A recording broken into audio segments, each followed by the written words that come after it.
Hi hello friends, welcome to Mouni cine updates. Mahanadi சீரியலில் எப்போயுமே நம்ம பிரவீன் பன்னட் சார் வந்து ஹாப்பியான அப்டேட் மட்டும் தான் கொடுப்பாரு.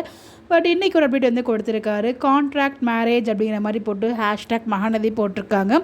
ஒருவேளை கான்ட்ராக்ட் வீட்டில் இருக்க எல்லாருக்கும் ரிவீல் ஆகுதா, இல்லை கான்ட்ராக்டுக்கான டே வருதா என்னன்னு தெரியல. இது ரெண்டில் ஏதோ நடக்க போகுது.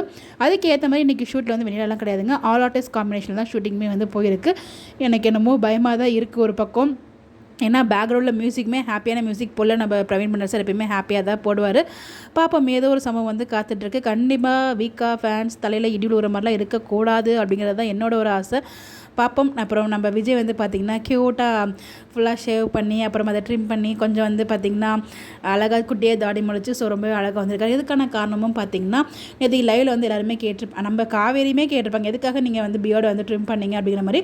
நேற்றுக்கு நம்ம வீக்காகவே தேர்ட் லைவ் வந்து வந்திருக்காங்க. இதுக்கு முன்னாடி ஒரு தடவை நார்மலாக 2 பேரும் லைவ் வந்தாங்க. அப்புறம் வந்து ஒரு கிளாரிஃபிகேஷனுக்காக லைவ் வந்தாங்க. அப்புறம் நேற்றுக்கு வந்து லைவ் வந்திருந்தாங்க. அந்த லைவில் வந்து எதுக்காக இந்த பியர்டு, எதுக்காக இந்த மாதிரி வந்திருக்கீங்க அப்படின்ற மாதிரி கேட்குறதுக்கு அவங்க வந்து இது வரைக்கும் வந்து விஜய் காவேரிக்காக விஜய், இதுக்கப்புறம் வந்து வெள்ளைக்காக விஜய் அப்படிங்கிற மாதிரி சொல்லியிருப்பாங்க. அதுக்கான ரீசன் என்ன அப்படின்னு பார்த்தீங்கன்னா, ஆக்சுவலாக வந்து ஒரு காமெடியாக தான் சொல்லியிருப்பாரு.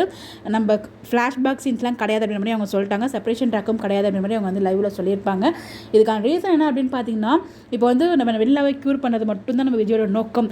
ஸோ ஃப்ளாஷ்பேக்கில் எப்படி நம்ம விஜய் இருந்தாரோ அதே மாதிரியே இப்போ வந்து இருந்து வெண்ணிலா வந்து க்யூர் பண்ண போகிறாரு. ஸோ அப்போ என்னெல்லாம் நடந்துச்சோ அதே மாதிரி கொஞ்சம் வந்து ரீக்ரியேட்லாம் பண்ணி அவங்களுக்கு வந்து அவங்களோட மெமரி லாஸை ரெக்கவர் பண்ண போகிறாரு அப்படின்னு தான் நான் சொல்ல வந்தேன் இந்த இடத்துல.